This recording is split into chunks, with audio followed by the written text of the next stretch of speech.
We first came up with Ellie and Joel, we had this idea in our heads of who they would be, but we didn't necessarily know the voice. It took us a while to find our Joel, but for Ellie, I think Ashley was the second or third candidate to walk in, and right away we knew.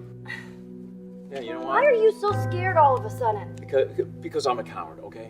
So just get your shit and let's get out of here. Damn it. I'm not like her, you know. What? You think I'm gonna end up like your daughter? The way she delivered the lines, the way she just embodied that character is like, that's Ellie, there's no question about it. I saw the character artwork and I related to her a lot. I mean, she's kind of a tomboy and she's kind of tough, and I mean, obviously I'm not 14, and I think that's the main difference between the two of us. I read the scenes and I was like, I need to play this part. You wanna be my hero? Forget the whole bit about saving my life. Find me a stack of these bad boys instead. Where'd you get that? Back at Bill's. I mean, all this stuff was just lying around. And then once we had her, we said, okay, we're gonna do another round, and we're gonna have Ashley this time in the casting sessions. The chemistry of these two characters was imperative to get right. Troy was a really interesting casting for Joel, because when you see Troy, he doesn't look like Joel at all. You know, he's so handsome and he had like, you know, the frosty hair and totally looked like Final Fantasy. And so I'm like, yeah, I don't know. He's like this tall, pretty. It didn't seem right. I walked into the room fully aware that I was the youngest person that they were seeing for this role. There was a line that was in the audition side that says that Joel has few moral lines left to cross. And so that became the anchor point to the character. But then as soon as he spoke and he had the grit in his voice, Warm, yet kind of dangerous. and his movement is just like you bought into it. Why are you so scared all of a sudden? Because I'm a big coward, okay? Now pack up your shit and let's go. God damn it. I'm not her, you know. What? You think I'm gonna end up like your daughter? Lily, you are treading on some very thin ice right now. It was Ellie and Joel. after he read, it was just like, that was it. I've done some video games in the past, but to be handed the mantle of a franchise like this was a pretty big honor. Is she alive? She's alive. She's David's newest pet. Ah! Where? In the town. She's in the town. You mark it on the map. It better be the same exact spot your buddy points to. Neil pulled me aside one day, and he said, I have some ideas. And as you're well aware, Neil is a little twisted. He came up with this character, and you know, I just jumped at it. It was such a departure from everything I've done here for Naughty Dog, to say the least. Name's David. This here's my friend James. We're from a larger group. Women, children. We're all very, very hungry. To be able to put on a voice that, you know, hopefully a lot of people won't know, won't notice that it's even me. Because we didn't want it to be Drake. Drake eating people, that's a whole nother game. How did you put it? Tiny pieces. See you tomorrow, Ellie. You know, certain voices that I can do wouldn't fit the David's artwork, but he showed me the art, and I said maybe it's something like this, where everything's, you know, it's very quiet. And just, you know, he's not really sure, and the voice can break a little. And he just looked and goes, yeah, that's it. So I'd love to tell you how we hashed it over and we talked. No, it just, I looked at the picture and I tried something. He said, yeah. A few weeks back, I sent a group of men out a nearby town to look for food. Only a few came back. And turns out that the others had been slaughtered by a crazy man. And get this, he was with a little girl. You see, everything happens for a reason. Ashley She brought humor to it. She just has some really great comedic timing. The way she reacts to the things around the world with a little bit of sarcasm, that teen kind of like trying to get a rise out of you. Now watch your step as you're going out, because it's going to be a little... It just brought a certain levity to the story that the story needed. You didn't even realize it needed it until she started doing some of that stuff. Oh, I'm sure your friend will be missing this tonight. Mm-hmm. It's light on the reading, but it's got some interesting photos. Now, Ellie, that ain't for kids. Whoa! How the hell would he even walk around with that thing? Get rid of that. Well, hold your horses. I want to see what all the fuss is about. Oh, why are these all stuck together? I'm just fucking with you. Bye-bye, dude. Throughout the course of shooting over these past couple of years, Ellie and I have kind of morphed into each other, which I know sounds so cheesy. Neil always asks, he's like, well, what would you do in this situation? I think the most important thing that Ashley brought is a sense of capability to Ellie's character that wasn't there in the beginning. The very first thing we shot involved her being pulled out of a car and attacked, and Joel was supposed to go save her. It was written that Ellie sort of was just kind of watching on the side, just waiting till he was done, and I was a little frustrated because I was like, well, if this were real life, I would do something. We did a couple takes, and at some point she walked up to me and she said, I feel like I'd hit him. So we added in a part, like, right there off the bat, she's not just this damsel in distress. Right there, she wanted to fight back from her very first day of shooting. We didn't have it right initially. She needs to be more capable than initially we thought she would be, and actually that made us go back and rethink combat and rethink a lot of the areas in the game, and now she was going to take a much more active part.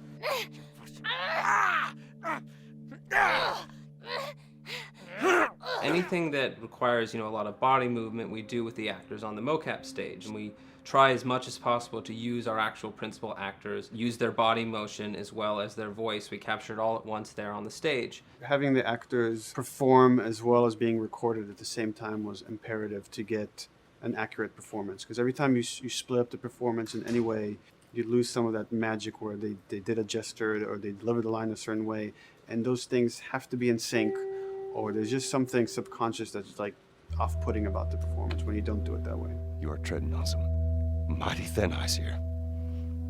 I'm sorry about your daughter, Joel, but I have lost people too. You have no idea what loss is. Everyone I have cared for has either died or left me. Everyone fucking except for you. So don't tell me that I would be safer with someone else, because the truth is I would just be more scared. It gives you the most authentic, most realistic performance, because you're actually there, not just making your own choices, but making your own choices based on the other people that are involved in that scene. So you get this truly natural approach to things, and it shows up. It's like theater in the round. You can do anything from any angle, and the smallest, most subtle thing we'll be able to pick up. There's no place to hide.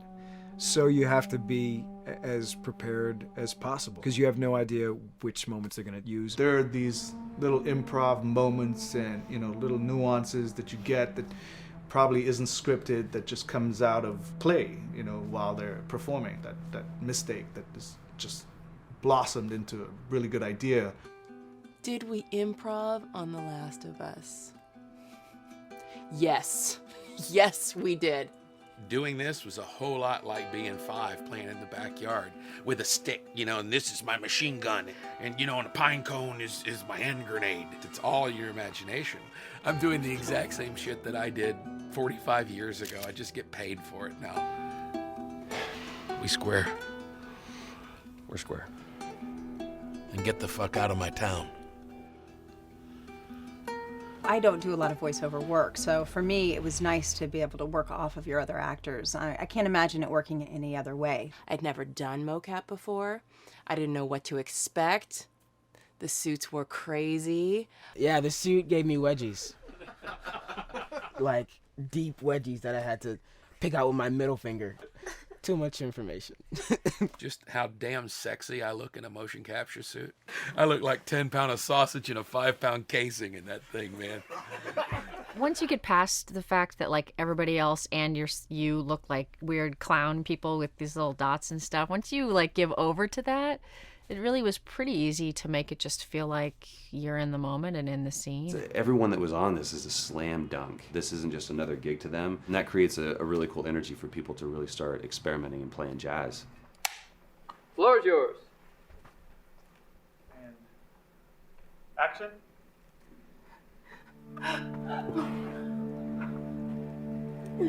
Get the fuck off of me! Oh, let her go. Don't worry, this is fixable. But I can't come with you. Well, then I'm staying. Ellie, I want Joel to watch over her. Oh, no. Bullshit, I Ellie. Ellie. With him. I could just take her to the North Tunnel and wait for me there.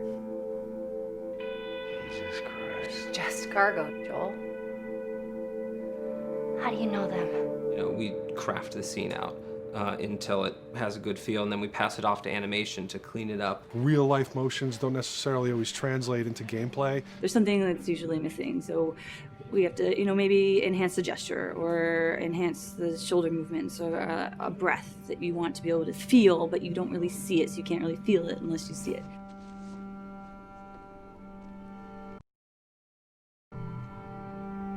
Is everything all right? Yeah, everything's fine. I could have him lean in here a little bit more, like this, take his hand down. When they're on stage, they don't necessarily have windows, so that weight of like really pushing and leaning in, that's something that we would have to accentuate. Give him a little bit more weight on that turn, or put his head down a little bit more. There's a lot of dialogue that gets said between the two characters. We have to bring that alive through animation, and we have what we're using as gestures. Why would they mow down all these people?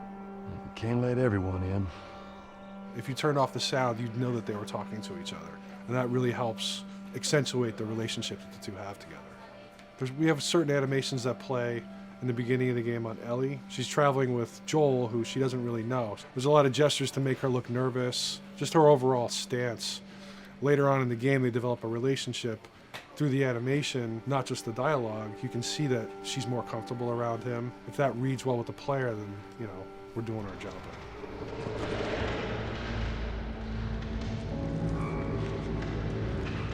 You want her to look scared when she gets a gun. You want her to look scared of the gun. So if she's gonna aim, she wouldn't be like super trained aim. She would be more like some scared. But at the same time, it needs to look cool and feel cool to the player that plays. It's really just these little tiny details that we're doing, and it's coming across. It's working out well. We don't do facial capture, we don't track eye movements on stage, it's just the motion capture data. Everything that you see on the faces is hand-keyed. As you can see, this is all of her mocap data. And so when I'm doing something like this, I go back and forth to the performance that she was giving, and I watch just this section over and over and over again. So this is our default face, where I can make everything super extreme and make her all squinty and angry, turn her frown down. I can open her mouth, stick her tongue out. It's listen, watch. Okay, where's her mouth at this point? Like, is it open? Is she making like a grimace? About Tess. I don't even know. Here's how this thing's gonna play out. You don't bring up Tess. Ever. Matter of fact, we just keep our histories to ourselves. We shoot all of it to just get the body motion, and then we'll do a second pass with the cameras. The scene's playing back on an overhead projector, but it's also playing back on a monitor that's attached to my rig. Sean and I would go to the stage and motion capture the camera filming the scene, and so he would get a whole wide shot, a whole close-up for the whole scene. You can change your lenses, you can use your standard 35, 85, 50s, whatever, all that sort of live action camera cinematography, you can apply it on stage. We make sure to go back in and add flaws. We keep the confinements of the room, so the camera can't go past a certain wall, because then we have this cheated perspective. If the cameraman bumps into the wall, we keep it. Missing focus hits when you're pulling focus, going too close to a character and reframing, those little moments in there kind of keeps it very cinema verite. If everything was too perfect, you wouldn't be able to put your finger on it, but you'd be able to feel it. It would just feel off. It's very much about grounding it, despite having the option to do whatever we want. Being able to place the cameras anywhere we want after the motion capture gives us both advantages and disadvantages. The biggest advantage is it means that we just have to nail the best performances we can get, and the luxury is that we can always swap it. The 3D world gives you limitless opportunities with cameras and movements, exposures, all that stuff. Most of these cameras are sort of set up like real world cameras. So we have lens, we have f-stop that will create the depth of field. We have aperture to set our film back and all that stuff. A master, and then I have my close-ups, my over the shoulders, sort of just like a live action production. Let's go to camera 30 at the 23.458. Then I get that kind of weird, bend across his back. The closer I bring the camera, the more bend I get, which is, doesn't look right. It looks less cinematic than if I do that, which flattens the whole thing. And I'm trying to also catch Ellie. Like if you scrub a little more, catch her in the back here. So I want a longer lens and that kind of stuff. Since I've only had experience working with live action before I got into video games, it was a kind of a cool adjustment to be able to have this extra flexibility in post, to swap a line of dialogue for something different, even though that's not what the actor said at that time, and to be able to still have a close-up on them while they said it. You get to make it probably more perfect than you could ever make it in live action. How far are we gonna take as far as it needs to go. Where was this lab of theirs? Because our actors are both the voice and their body, they get to play, they get to try things, they get to work with our director to kind of come up with new ideas, or even our director will have a new idea on the spot that wasn't there in the script, but realizing when he sees it, oh, well, this would actually be better, this might feel better. And those changes all just happen organically there on the set. He could even lead straight into his thing. It's like, no shit, yep, Tyler wanted to do that, so we rented 2 Harleys and drove cross country. Keep it pretty succinct. Like we got the bikes, rode them cross country. Cool. It's shocking to me that this is Neil's first time directing. There was a specific tone and a specific approach that Neil and Bruce wanted to take with this. It just came down to there's nobody knows this story better than you, and then there's nobody that knows these characters better than you. Why don't you just do this? He and I actually had a conversation about it. He says, I think I'm going to try this myself, and I'm not sure. Neil was fantastic. The floor is yours. Okay, so remember, you've been running away from this turret-mounted truck. You come to this dead end, you're going to look up and see a potential way out. Okay. And action.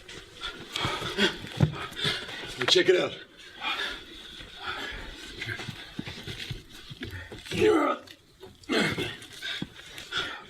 I mean, his writing is honest, and it's dangerous, and it's natural. And I love his economy of words. He doesn't hit everything on the nose, so it leaves it open for you to interpret and bring some nuances and things like that. The entire process is collaborative, but really it's led by Neil's willingness to change and flow and decide something doesn't work, fix it right there in the moment. And it is something that's very foreign to the way that TV and film is done now, where everything has been micromanaged by the time you get it to the table read, and no one wants you to change anything, and everything's very precious and has been rewritten with notes from 20 people in suits, and you can't do that just anywhere in entertainment these days. Yeah, I want to make sure. I think I swung too far over to this way, and now it's a little bit of making jokes about it, and I need to bring it back to center a little bit.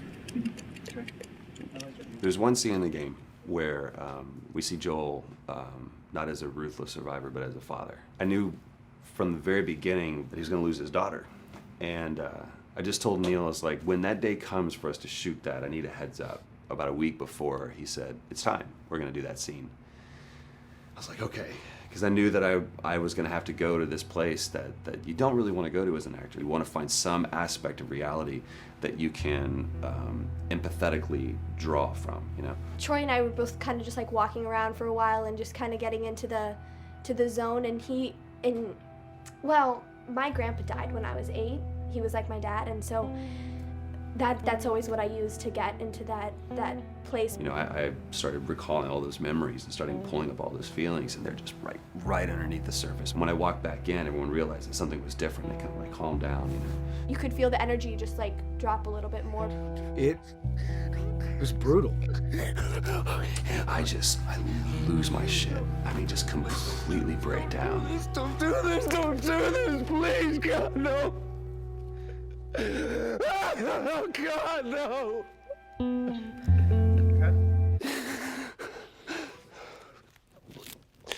The soundstage was deathly still. It was the first take, and I felt really good about it. And it's like Neil said, okay, let's do it again. And so you do it again, and automatically you feel like you're manufacturing because you're trying to go back to that place, and you know you're in that actor nightmare of trying to get back to that reality. And we go through it again in 5th and 6th and 7th take, and I'm just exhausted. I'm crying between takes, and I'm looking at Neil going, this is really, really hard. And finally, after like the 8th or 9th take, he said, all right, I think we got it. I was like, oh, thank God. And I went outside, and I was just jacked up for the rest of the day. I mean, a wreck emotionally. But we got it. Then 2 weeks later, he calls me. And he says, so we need to reshoot a scene. I'm like, cool, what scene are we doing? And he just looks at me. I said, dude, don't do this to me. And you can either at that moment throw your hands up in the air and say, fuck this, and walk away.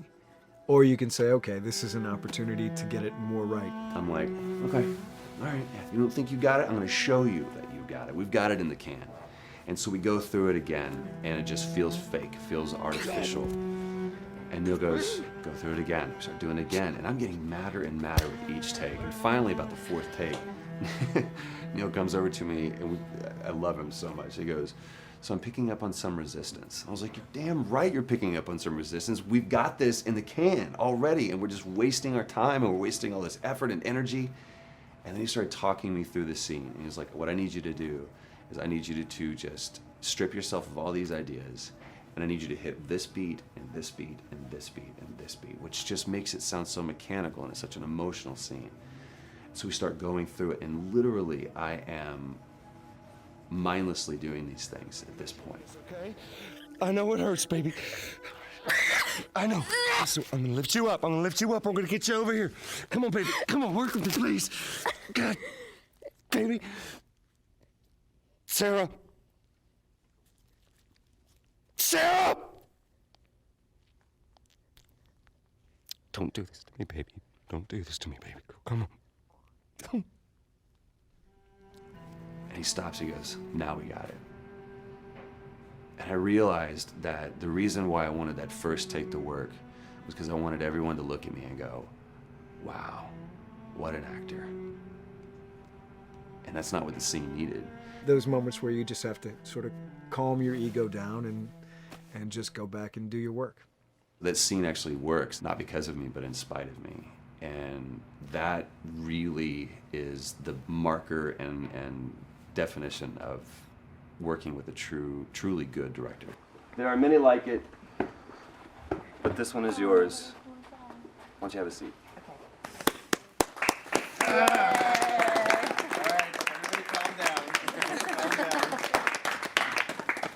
Thanks, guys.